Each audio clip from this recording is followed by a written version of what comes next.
This is old school Wokenboke app. Yes, the OG Just you squad, just you and I. the original lineup.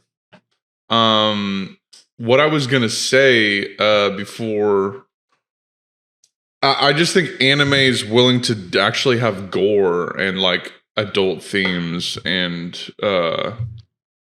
just hardcore shit in it, whereas like a Marvel thing, like you were talking about, you kind of wish Marvel would make anime, which I'm sure they will at some point. That's just, I mean, they have. There are a few anime like Marvel films. Like there was like an is there Iron an Iron one. Man? Yeah. Yeah. And it looked all right, but it's like they definitely, from what I saw, it was like they could take this up a notch. Even they definitely will do that at a certain eventually. point, simply because there's money and they will do anything for money. Right. But yeah. It's like they have the money to do an Evangelion like quality animation of Marvel and DC properties, I would just hope that they can have the balls to, make it. I mean, I guess it doesn't need to be like that adult. Like even My Hero Academia, like it doesn't have that many adult themes in it. But Yeah. it's just way more exciting than a lot of what happens in I'm Marvel. I'm also looking at this Iron Man anime and it looks not that great. It looks pretty boring.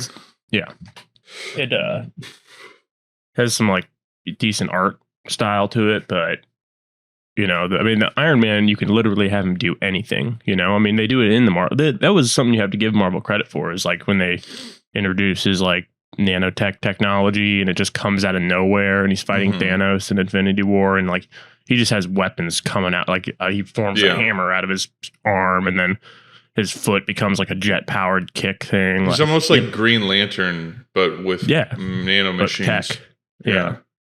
Tech Lantern. So I guess what I was trying to say is like they'll never make like a truly R-rated, like Blade, for example. I'm assuming that will be PG-13. I don't think that'll be an R-rated film. Like none of these we'll never see like someone's intestines dripping out of their fucking stomach or something from a Marvel property because it's for kids at the end of the day. I know, and it's like thinking back to when they first bought Marvel properties and we were like, oh, this is going to be great. And it was good for a while. But now that they've used up all the good characters, or all the best characters, they literally have. They've used up all of the most popular characters first. Besides the Fantastic Four and X-Men, who now that I've seen kind of what they're doing with their TV shows, they're like, okay, we can film everything in these dome CGI or whatever they are, the dome green screen stuff. It all looks like Thor. I could tell from the first trailer. I was like, all these scenes look like they're just like standing in a 20 by 20 foot room with like a landscape cast behind them.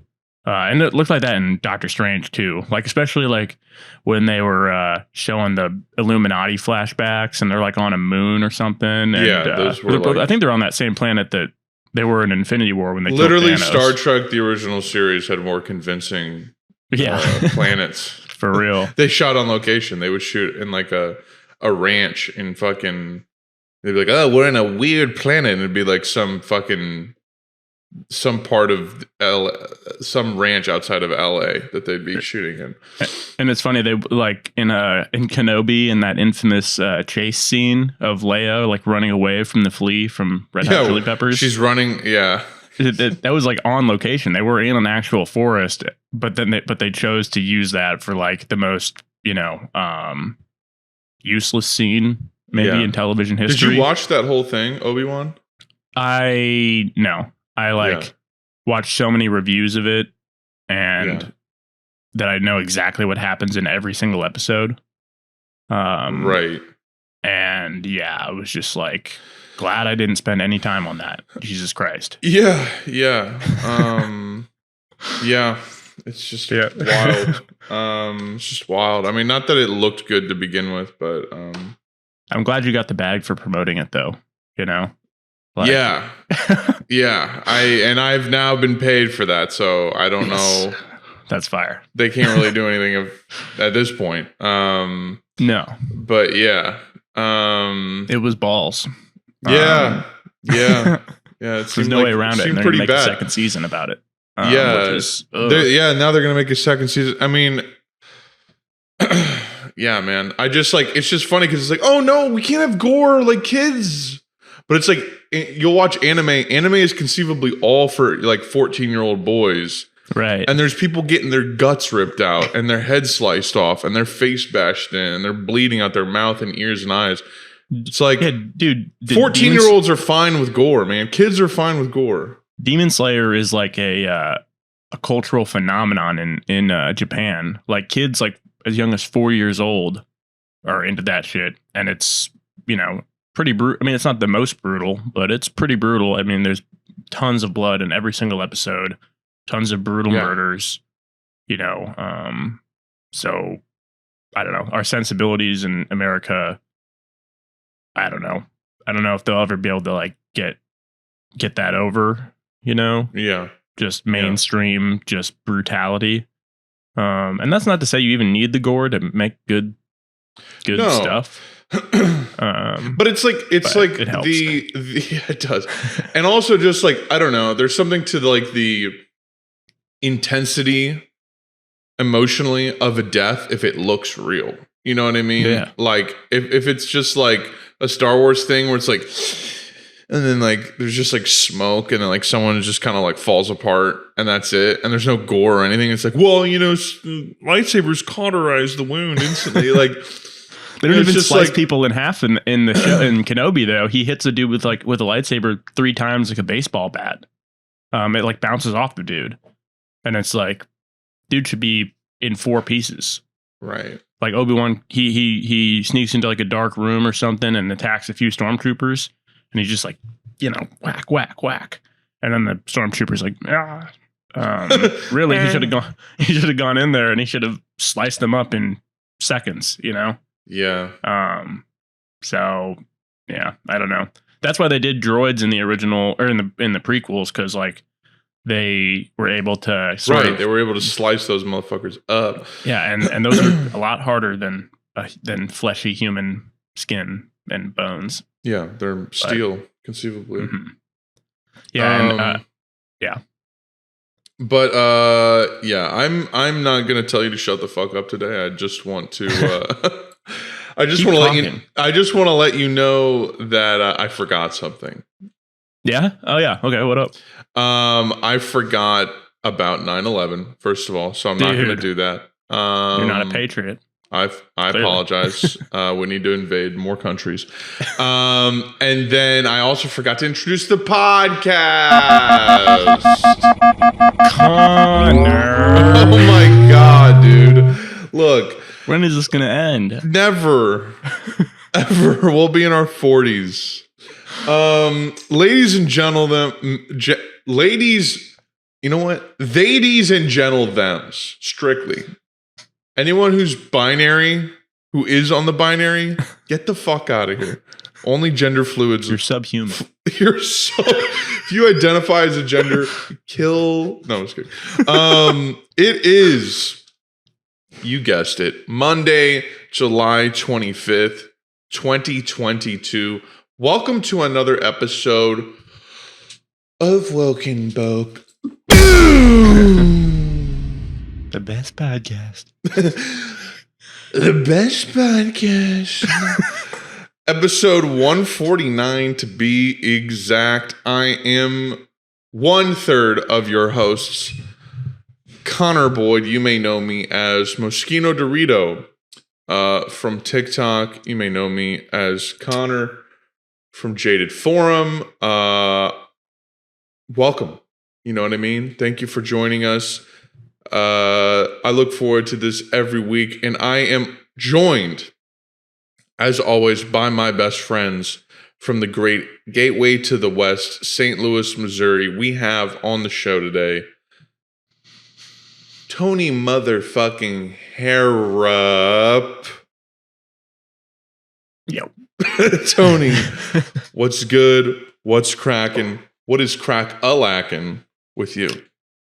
I've been not getting a lot done lately. Mm. Because I've been binging. Yes, we will get to that because I'm curious what you've been binging. You may notice if you're a frequent viewer that we are missing 1/3 of the pod. That would be Mr. Maniacal Max Sanza.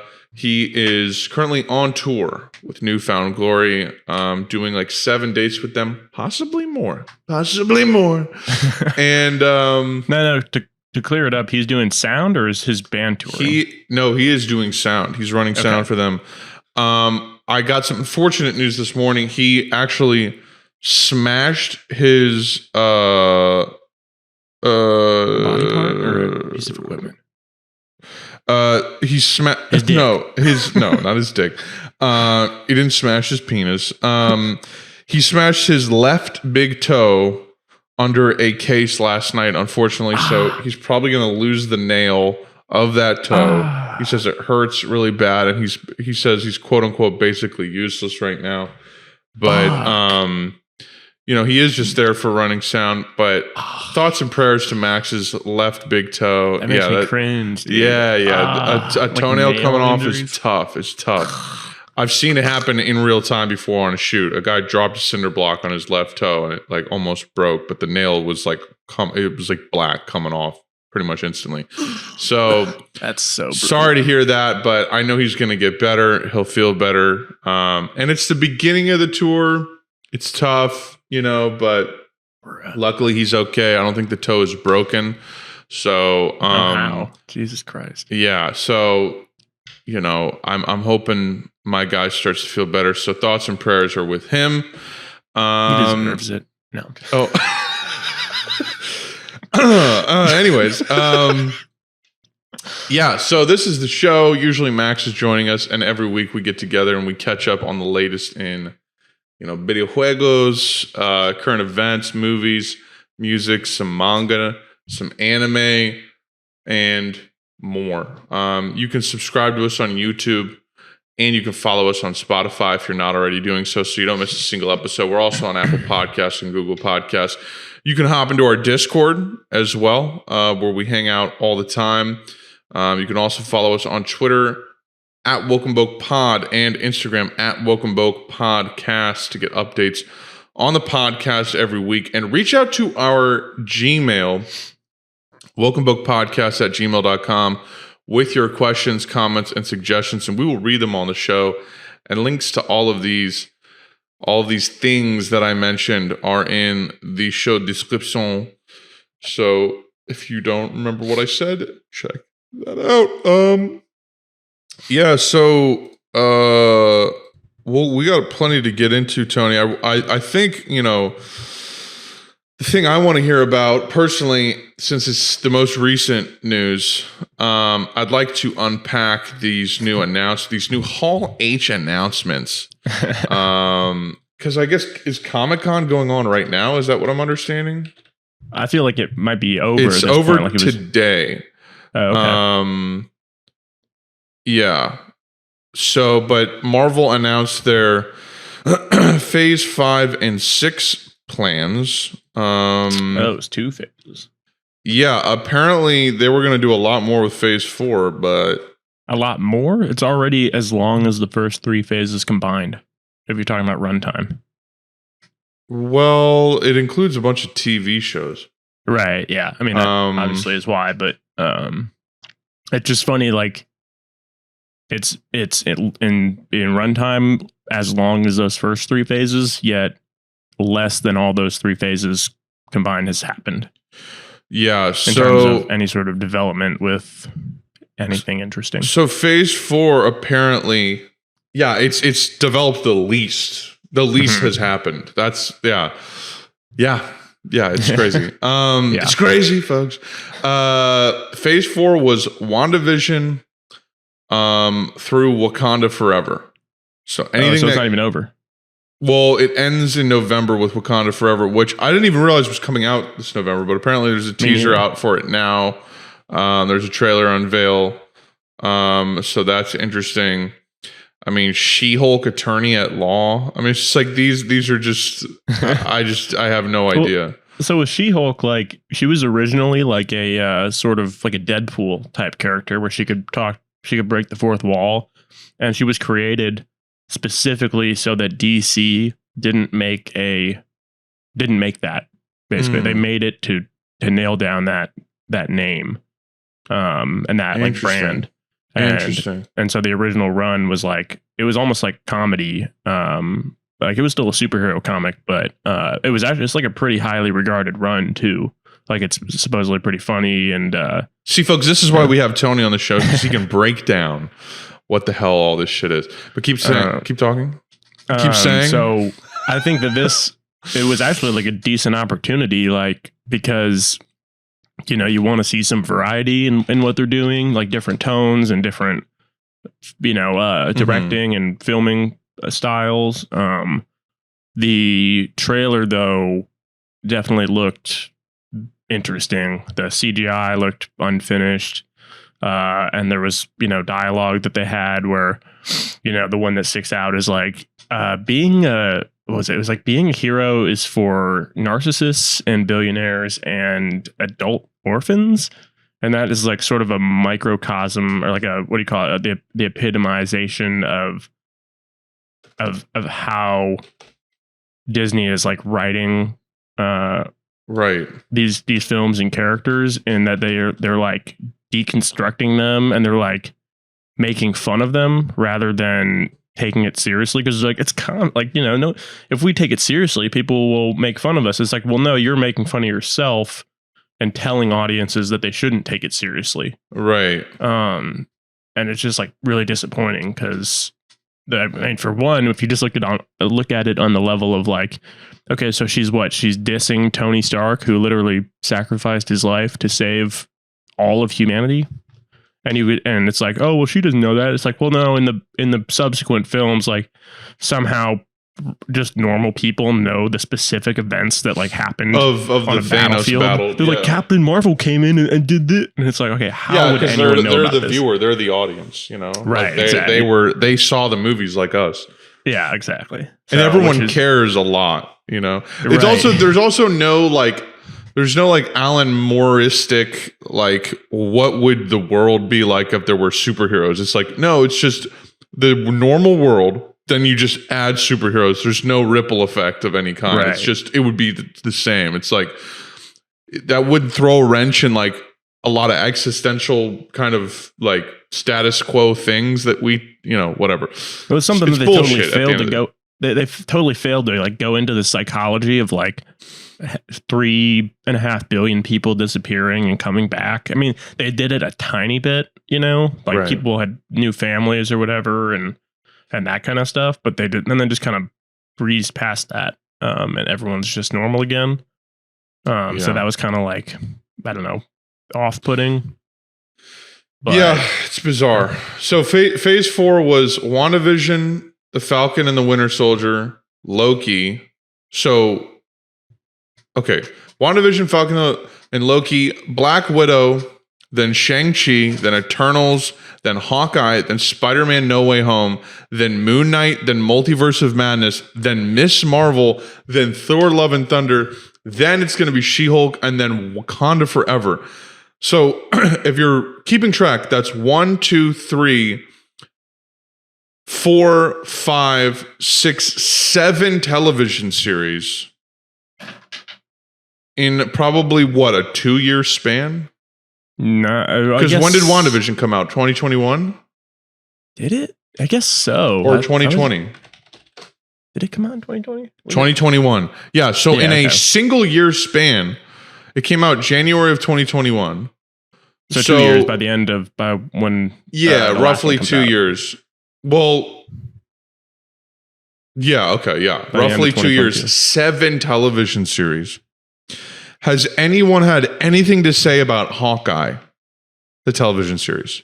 No, that was... Has anyone said anything of interest? Has there been anything interesting about Miss Marvel apart from the fact that Carol Danvers shows up at the end of it? Well, there's like a scene where they're like, your blood, it's mutating. Or it's mutated. So that's like the mutants. Yeah, so... that's their tease for that. You know why I liked Doctor Strange? Why? Multiverse of Madness. One, because Sam Raimi was going crazy during that whole thing, doing goofy shit. Mm-hmm. It was a goofy movie. And two, it packed in several Disney Plus show series worth of like those moments in one movie. That's why I liked it. Because you saw like Black Bolt and like all these random people, and then you saw the Illuminati, and then you saw Reed Richards, like all these, and then like the X-Men, like all these things were confirmed in one movie. That's why I liked it as like a episode of a TV show, but a movie. That's how it felt. TV quality though. It felt like it could have been broke like that. If that was a Disney Plus show, I would have actually been like, okay, this is like, I think an acceptable level. But as a movie, none of these movies are good are movies anymore. That's what I've dropped my expectations down to. Like if I see Thor: Love and Thunder, like that's like a mid TV version of a Guardians of the Galaxy movie. Right. Yeah. Honestly, I mean, I haven't seen it yet, but I feel like, if it had been a TV series, I would be less critical of it. And even though I haven't seen it, but just with the trailers, and I've watched plenty of reviews of it, and I know pretty much exactly what happens in it. I'll watch it when it comes out on Disney Plus, I guess. But yeah, the movies are the quality we should be expecting out of the shows, and then the shows are just like, woof. I mean, besides WandaVision's first 6 or so episodes, when each one was themed by a different show, that was interesting. Yeah. Every other show has been pretty balls, I would say. Yeah. So there you go. I mean, like, so it's going to end on the Black Panther sequel at the end of this year. And then, you know, I don't know how they're squeezing so much out of Ant-Man. I didn't watch Ant-Man 2. It was all right. I guess there's going to be a third Ant-Man movie. So, okay. Phase 5 is going to start with Ant-Man and the Wasp: Quantumania. Then it'll be Secret Invasion on Disney Plus. Then it will be Echo, which I don't know what that is. That's the one of the antagonists from Hawkeye. She's like this girl about our age that's like deaf and has like a peg leg, but I think Echo has the power to like mimic like everything that she sees. So if she sees like certain fighting moves, she can do those, like that type of power, you know? I'm nearly falling asleep I know.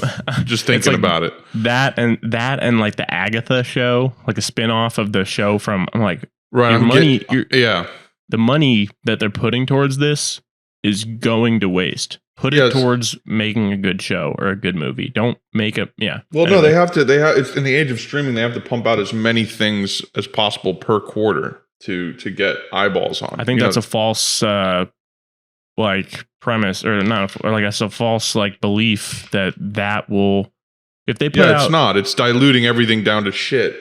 Yeah, it's like if they put out like a good, like an hour long, like if their series, for example, maybe it was like one episode a month and it was like an hour long episode, and like that was their show for the year. Like that's the sort of quality versus quantity they should be aiming for, because people will be like, okay, there's not as much, but like, you know, it's really fucking good. The budget is high. The thought that goes into the writing and plot and the characters is, you know, but no, it's yeah. So you have stuff like Hawkeye where they're going to Renaissance festivals and stuff. So just to get through this, so it's Secret Invasion, Kobe Smulders. It stars Sam Jackson. It's going to be like another S.H.I.E.L.D. show, basically.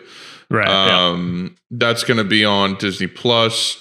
Then there's going to be a Guardians of the Galaxy 3. That, you know, I like the Guardians movies, okay, so that one might be good. But that we're talking next May. This comes out. Then the Echo show comes out next summer. There will be a season 2 of Loki next summer. Then we're going to have next year, we're going to have Blade in November. Then sometime in the fall as well, we'll have Ironheart, Riri Williams, who plays Dominique Thorne, will be Other way around. or Dominique Thorne, who plays Riri Williams. These are kind of confusing how they're laid out. So that's going to be, I'm assuming she becomes the next Iron Man or something like that. I don't know how that works, but she was invented like maybe 5 years ago in the comics as just this, like basically her backstory is she's like a super smart girl and she's just in a class. She's the one healing Vision at the end of Endgame, right? Or at the end of Infinity War, right? No, I think that's just Black Panther. Black Panther. Okay. I thought that's because she's like a genius too. So I thought that's who that was. No, she is. But I'm sure Riri will be smarter even. But like, because her superheroic origin story is, she like asks her teacher, she's like, tell me something that I could never do, and she's like, oh, you could never be as smart as Tony Stark, and she's like, bet. And then so she just sneaks into her high school and like somehow builds a whole ass Iron Man suit, and then just becomes like a mini female Iron Man. Cool. Gripping stuff. So we'll see that cool. So then winter. They're saying winter of 2023 or 2024. We're gonna get Agatha Coven of Chaos. So an Agatha show. What's her name? The Catherine Hahn. Catherine Hahn. So good for her. Good for her. But I'm glad you're getting the bag. But wow. And then spring of 2024, so like 2 years from now, we'll get a Daredevil Born Again Netflix show, TV show, Marvel or Disney Plus show. Mm-hmm. Then there's going to be another Captain America movie. First with Sam, or with what's his name? Sam Wilson, played by Anthony Mackie. Yeah. So this isn't going to come out till May 3rd, 2024. Then there's something called the Thunderbolts. They're like a government. Well, they've been like a few different things, but Marvel's answer to DC's Suicide Squad. It says, so pretty much. Julie Louis-Dreyfus. What? She's been in the past few things. She's Madam Hydra. She's like the one that's like been really. She's part of Hydra. Elaine from Seinfeld. Yeah. Then they have Baron Zemo is going to be in it again. So this is going to. So Florence. He's the leader. Is also going to be in it. Florence. No, it'll be like her U.S. agent. Abomination, played by Tim Roth. So the guy from the fucking first Hulk movie is going to be in it. He's in the She-Hulk show. Oh my Lord in heaven. And then Taskmaster, played by Olga Kurylenko. Wyatt Russell, John Walker. Mm-hmm. I mean, okay, whatever. So that's the end of Phase 5. It's going to be like that. A better lineup than the Avengers will be. Like as far as like interesting villains or anti-heroes. Like versus you're talking apples and oranges to me. It's the same shit. I mean, I'm saying like Abomination. U.S. Agent was actually like he's probably like the best character that came out of the entire past 2 years of Marvel. U.S. Agent? He's like the person that they chose to succeed Captain America since he's dead. Because Anthony Mackie turns down the shield and they're like, fine, we'll hire a dude. And it's that dude. He's actually like a decent character. Yeah. He had goblin face ass. Got that gobby gene. It's so funny. No offense. And then there's no offense, of course. And then there's Phase 6. Someone goes, what is surprising is that the entire Phase 6 run lasts less than a year. And it's like, it's wild. So there's going to be a Fantastic Four movie in 2024, like November of 2024. And then by May of 2025, there's going to be an Avengers the Kang Dynasty movie. And then literally like in the same year, 7 months after that, in that November, there's going to be Avengers Secret Wars. So it's kind of like a Matrix Reloaded Revolutions situation. I guess so, but still, it's like, God damn, you're not even going to give it a year to marinate? Like, I don't know about this, man. Like, because I look, certainly by the don't either. time, by the time Secret Wars comes out, that's November 7th. They're slating it for November 7th, 2025. Which at that point, that will basically mean the MCU has lasted 17 years, roughly. 17 years. If not 18, because I'm pretty sure it started in 07, right? Incredible Hulk. Oh no, that was 7 or 08. Yeah. 08. So it'll be a 17-year run by that point. A 17-year run of movies. Someone made the observation that like even the Bond films don't come out this frequently. Yeah. They're still like, let's make sure each one's good and wait like 2 or 3 years before we put out another one. Yeah. So that's crazy. Yeah, I don't know. What do you think about that? Just to wrap it up, I mean, Kang Dynasty and Secret Wars, what are those going to be about? Well, like Secret Wars is a story in the comics where basically it was like all plotted by this one author, Jonathan Hickman, who I just read his Fantastic Four run, and it was actually like very fire. And then he did that, and then he went to write Avengers, a really dope Avengers run, which I started. And then it all culminates with I don't know if you heard of like the Ultimate Marvel Universe.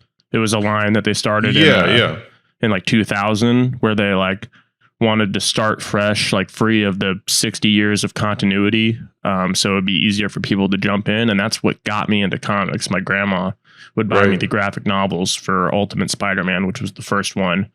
And then they did Ultimate Fantastic Four, the Ultimates, which were like the Avengers in that universe, and then Ultimate X-Men, and there were some others. And so that universe is like Earth 1610, I think. So like 616 is the one that's been around since Fantastic Four #1 in 1963 or 4 or whatever.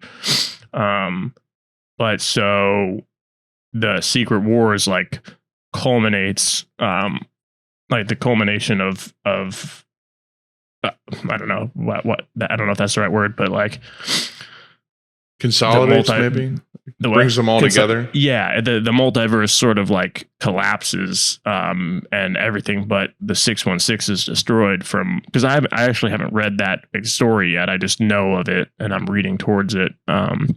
But that's actually how like Miles Morales, he was in the Ultimate Marvel Universe, and they were like, oh, how do we get him over to the main one?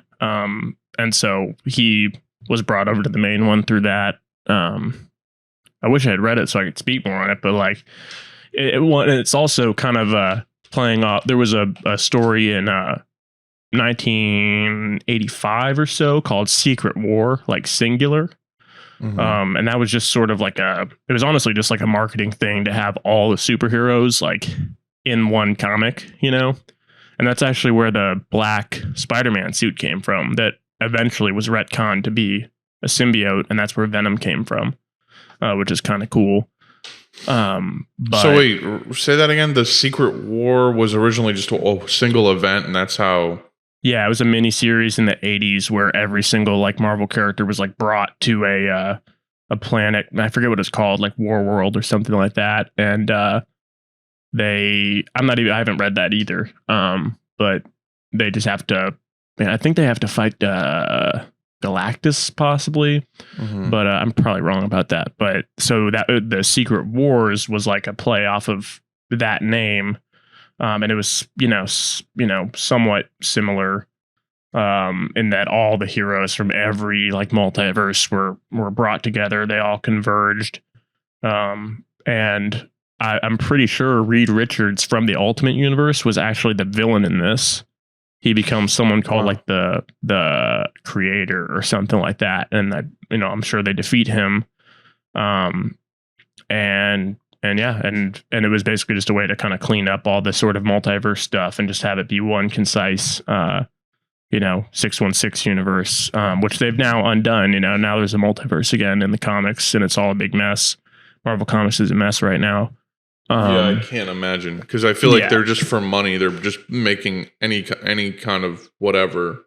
Yeah, well, so I read this. I don't know how anyone would get into comics right now. It's hard. Like I mean, it's hard if you care about the overall. If you want to like, get a whole like idea of everything, you're best off just like not doing that and just finding like a good run and reading that as its own contained story. Like, for example, The Immortal Hulk was a really dope run of like 50 issues that wrapped up last year. And that was really, really sick. And now there's a new run. And what variant of the Hulk is that again? It's like Space Hulk, or what's it called? No, now it's like Space Hulk. This was more of like a very horror themed like Hulk run, and it introduced a lot of like really cool lore about like what the Hulk is, and this concept called the Green Door, which is like the sort of more or less like a portal to like the one below all, like the thing below everything. It's hard to explain. Like hell, it's like, almost. Yeah, you're lower than hell. Like it's like really sick, and I will reread it eventually. Probably gonna buy the omnibus. The omnibus. Yeah, it's really sick. So that's like and Venom, for example. There was a really dope run of Venom lately where a ton of lore I'm looking was at these written for Immortal that. Hulk covers just on Marvel's website, and every single one of them could be a fucking poster. Oh yeah, no, like these are beautiful. The interior art is great too, and it's just really sick run. A lot of I would read. stuff. I would read this just for the art. This is amazing. I would check it out. I recommend it a lot. And I just started this Venom run by Donny Cates, and it's like a 35 issue run. Where they introduced the King in Black and the origin of the symbiotes and all that kind of stuff. And so the way to get into comics is you pick a character, look up what's the best run of this character, and then just read that. Because what's happened now is a new run of the Hulk started, and so much of what's happening just like seems to cast by the wayside like everything that happened in Immortal Hulk. So you're like, okay, well, that's unfortunate. Like it doesn't build off of it. Weird.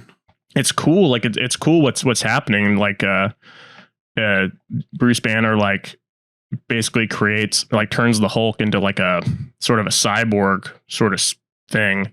And the way that he powers it is he has like the Hulk's psyche like locked in this room, and to give himself more power, he gives the Hulk like things to fight in there. Because the angrier he gets in his psyche, the stronger his physical body gets. And so it's like level 1,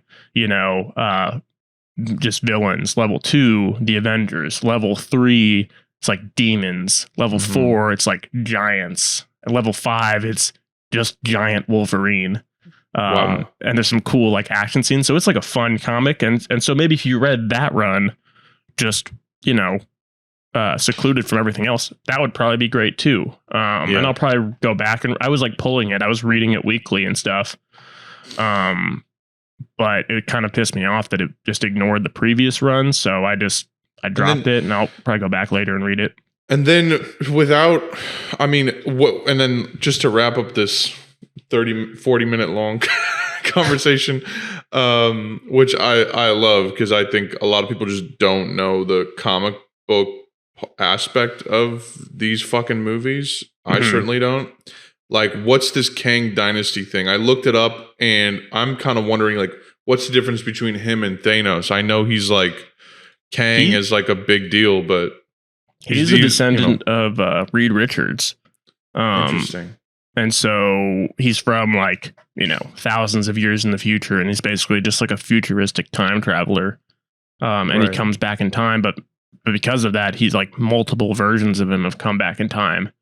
So there's a lot of like interesting stuff you can do with that. Like one of them becomes, what's he called? Iron. He basically becomes like a young Iron Man sort of, and helps start the Young Avengers, I think. So he's not all versions of him are bad, but obviously time travel is like a really messy like plot device. But I think it opens up a lot of opportunities, and I don't know. I think he's not like Thanos, where he's like a fucking Hulk strength level, purple alien. He's just a dude, but he's just really dangerous, and like obviously like hyper intelligent like Reed Richards. So I'm not sure what they're going to do with it. But I mean, the cool thing that happened in Infinity War Endgame was like they did the whole 5-year jump. You were like, it was like 5 years later, and you're like, what? It was in the Infinity scope War. of, Yeah. yeah, the scope of that was like something that they haven't really been able to recapture, and that's the kind of stuff I wish they would do more. Is sort of like, broader, like like movies that don't take place in like a day, or a week. That was the thing with like Age of Ultron. Like it got handled in like a few days. Like Right. Age of Ultron, Avengers 2 could have been so much cooler if it was like a year later, the world had been like taken over by Ultron, and then the Avengers like mounted a comeback and stopped him. But instead it never felt like that big of a threat, So I want them to like repeat that to where it's like, this is some devastating shit that takes months or years to solve. Because the stakes just don't feel high when they're like, okay, yeah, well, oh, we created him. Oh, he's made this army. Okay, now he's over in this country. Okay, let's go stop him. Solved. So it's like, okay, well, Ultron wasn't even that big of a deal then. You stopped him in not much time at all. Yeah. No, it's true. I'm also reading his powers and abilities. It says Kang has no superhuman abilities, but is an extraordinary genius, an expert historical scholar, and a master physicist specializing in time travel.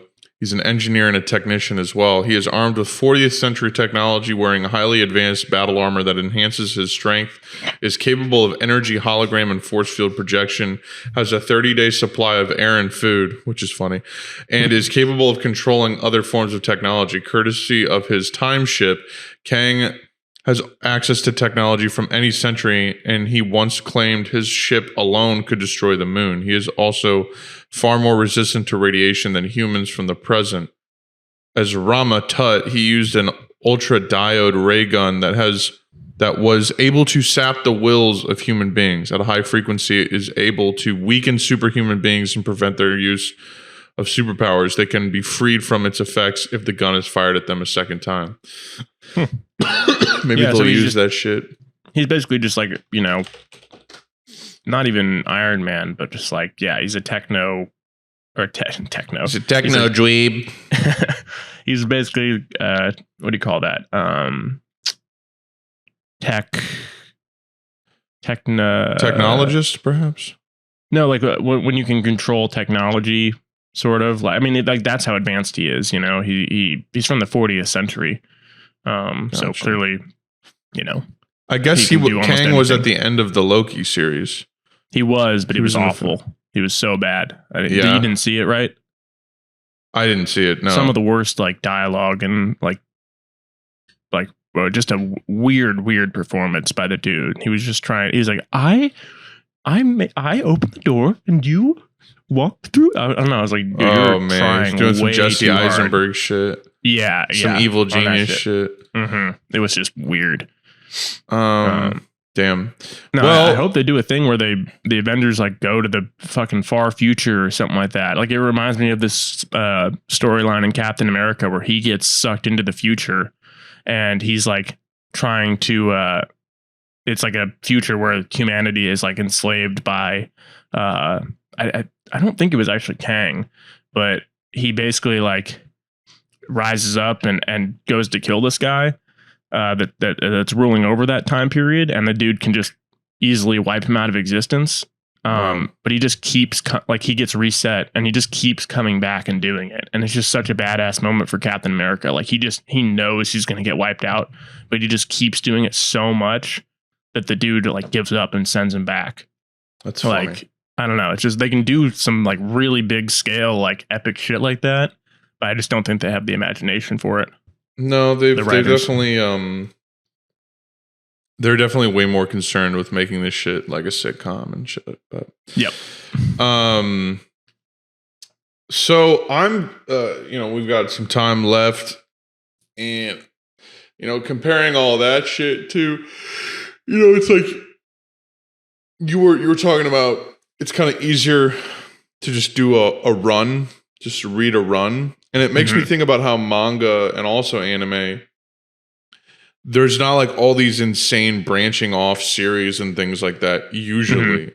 And you can with anime just like get this huge wide story by just following one show. Yeah. And I'm wondering maybe that's why you're digging in and binging so much. If you want to talk about some of the shit you've been watching.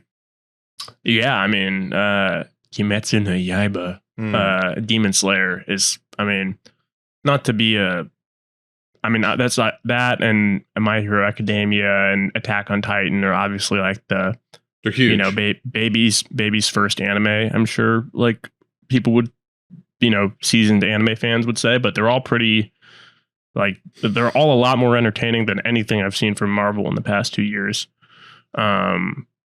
And they're not hampered by the whole like interconnectedness. And they're not like it's not like fucking, if there's humor, it's like actually funny and weird. It's not like, it's not adorkable humor, as they say. Right. Yeah. Especially in like in Demon. Well, actually, no. I mean, My Hero Academia is probably the funniest one. I agree. Demon Slayer. There's a character called Zenitsu, and he is like very, very extra. Like he to the point where you're almost like where it's almost a little insufferable, but the twist of his character like kind of makes up for it.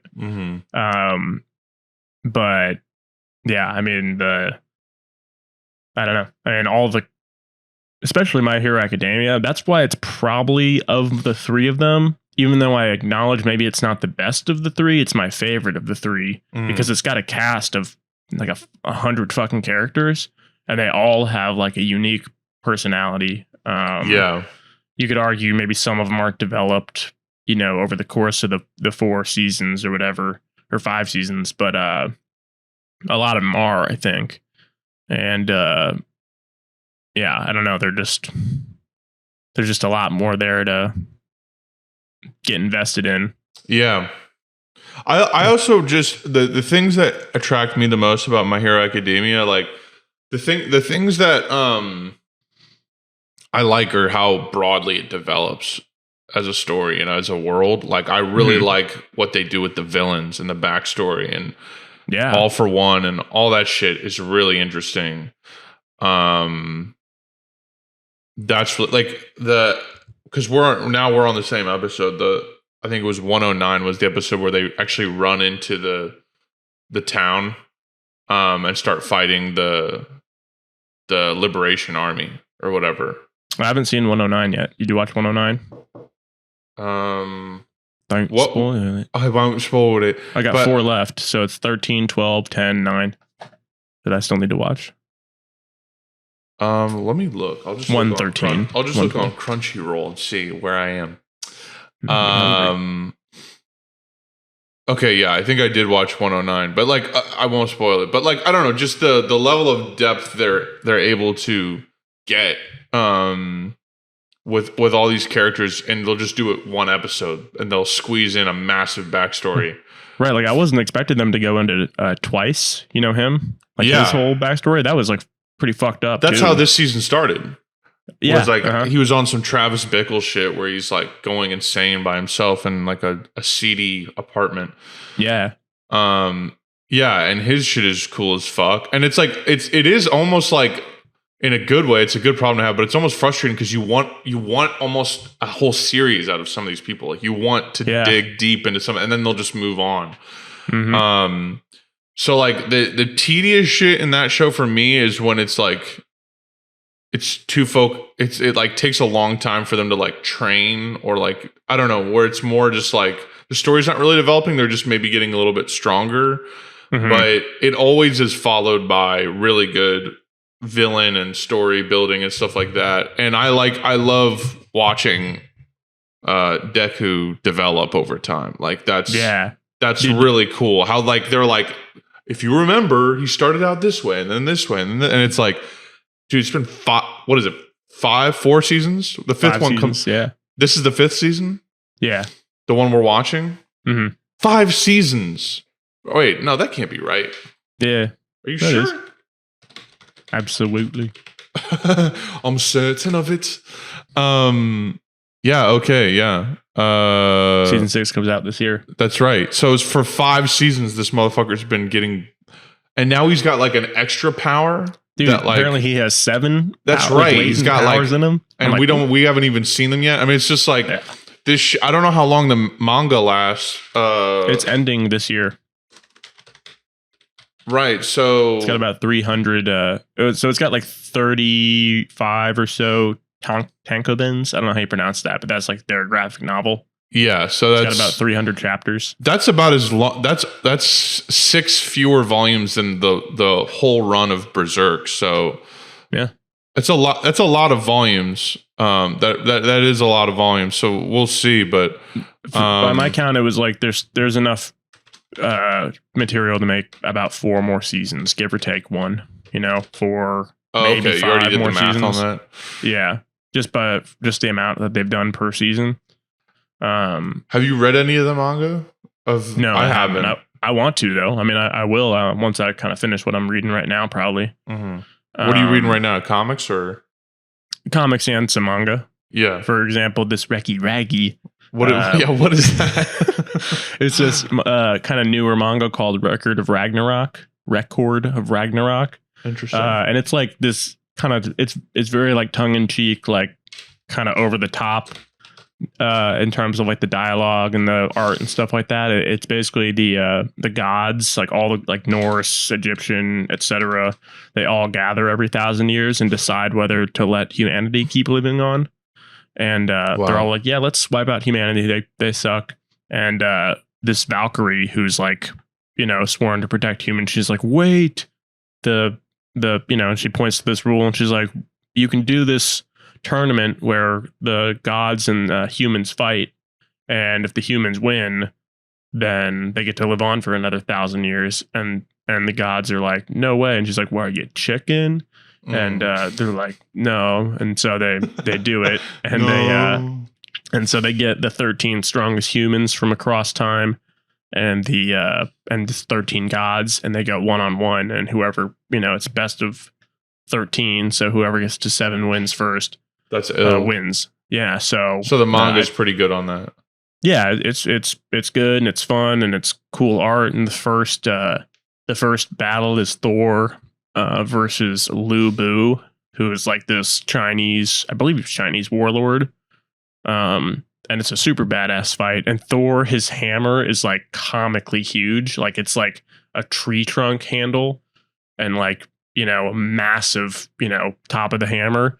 And so he has like part of the handle is like hollowed out so you can actually grab onto it, but it's just like comically big. That's so funny. Yeah, and it's it's just like a fun. There's an anime for it too, which I'll probably I check saw out it. eventually. It's on Netflix. Mm-hmm. So that's cool. And then how deep are you into Attack on Titan? The show? Yeah. I just started season 4. Gotcha. So you've been pummeling through that, and it's good. I've heard it's really good. It is really good. I think it's probably like overrated because it's. So I just downloaded this thing called My Anime List, and it's just like, sort of an anime database, and there's like reviews on there and all that kind of stuff. And there's charts too. So it's the #1 manga and the #1 anime. Yeah, on both the most those popular charts. in the world. Yeah, I'm pretty sure at this point. Which I get, but I do see like flaws in it. At least I haven't read the manga. I read the first book, but the show is definitely like really good and interesting to watch. But it definitely has some flaws in it. Like for example, sorry, I'm hella burpy. They introduce some like when I first. Do you know anything about it? I've watched like the first 10 or 12 episodes. So have you seen what like happens to the main character? He turns into like a Titan or something. He starts to. Yeah. I didn't know that. I thought it was just going to be like sort of almost like a giant zombie, like horror survival thing. But it really turns into like a shonen where the main character becomes like a, giant, beast man and fights these guys and stuff like that. And I was like, oh, okay, that's kind of interesting because, like a massive Titan spawns out of thin air, basically, like out of his body. And that requires some suspension of disbelief, just like the rest of the show. But I was like, that's not really what I wanted to see. But then I kind of came to terms with that, and that's really like, crucial to the story. But they introduced some, like, come the third season, they introduced some supernatural sort of, abilities and stuff like that, and some more like fantastical sort of elements. Right. And they seem like they were just kind of dropped out of nowhere in a sense. Like, I feel like they could have been, it could have been introduced earlier, foreshadowed a bit more. Yeah. But it makes sense. Like, basically the end of season 3 part 2 it's basically season 4, but like they do season 3 part 1 is like 12 episodes, and then part 2 is 10 episodes. And by the end of that, it all kind of comes together, and I'm like, okay, this makes a lot more sense. Like, but yeah, I mean, through and through, it's still like, so it's like, because I've heard mixed things about that show. I've heard it's really popular, and people consider it like one of the best shows ever made, which is crazy. But then I've also heard some people say that it's like, it's a little overrated. So I want to check it out. It's definitely overrated, I would say, but still really good and entertaining.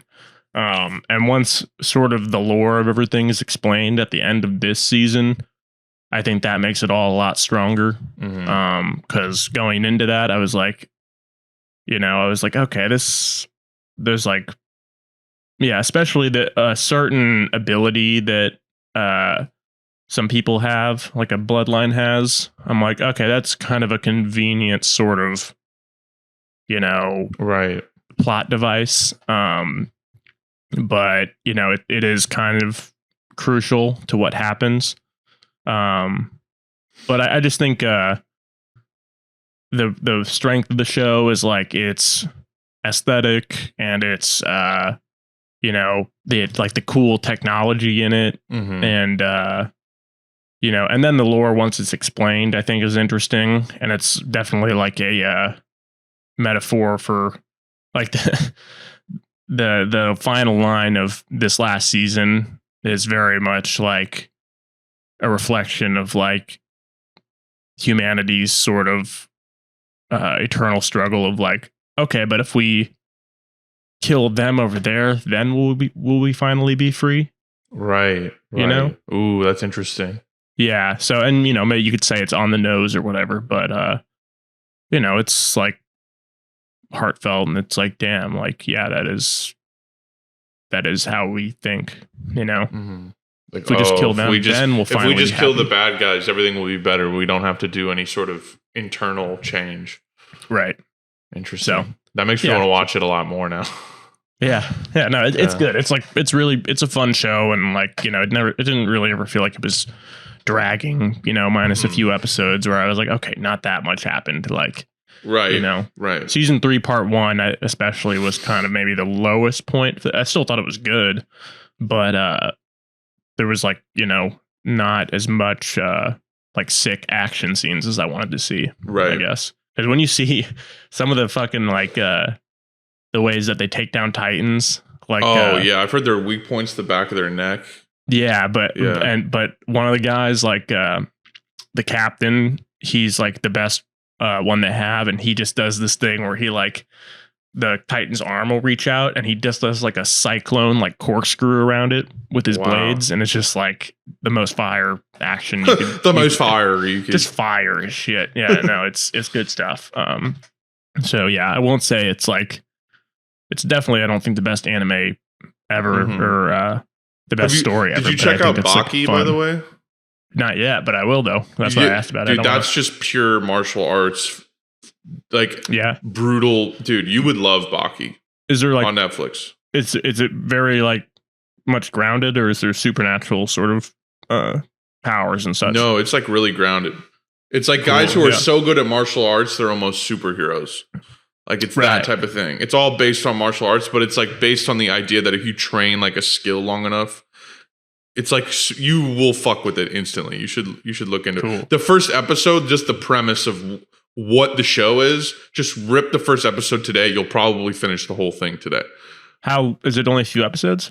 No, 12 or it's so? there's plenty of it. There's Baki on Netflix, which I think there's several seasons of that, but then there's Baki Hamna, which is another series, but it's based off of a different arc from because Baki the Grappler is like one of the oldest running manga, and Baki Hamna is like I don't know. Look into it. You'll figure it out. But Is that kind of like Full Metal Alchemist, where it's like they made it and then they made Full Metal Alchemist Brotherhood, which is like a redo of it? No, it's like a different arc. It's a different arc, but it's they're both on Netflix. Baki Hamna is the newer one. If I didn't watch the first one, would I be totally lost? Like I don't think you'd be totally lost, but you probably want to watch Baki first. I haven't seen Baki Hamna though, so I don't know. His dad is also like a really badass villain sort of guy. You should check it out. Baki the Grappler. But I got shit to do, my man, so I'm gonna cut this one. Okay. Folks, that was a lot of Marvel and comic book and an anime discussion, but guess what? A lot of people like those things, so maybe you enjoyed that. Feel free to write into us, wokenbokepodcast@gmail.com. We will read more episodes next episode. Max, we hope you're doing well. If you're listening to this, if you've listened to this all the way through, we love you, buddy. Hope your toe's okay. And good luck on the rest of your tour. And yeah, that's it. We will talk to you guys fucking later. Bye. Peace.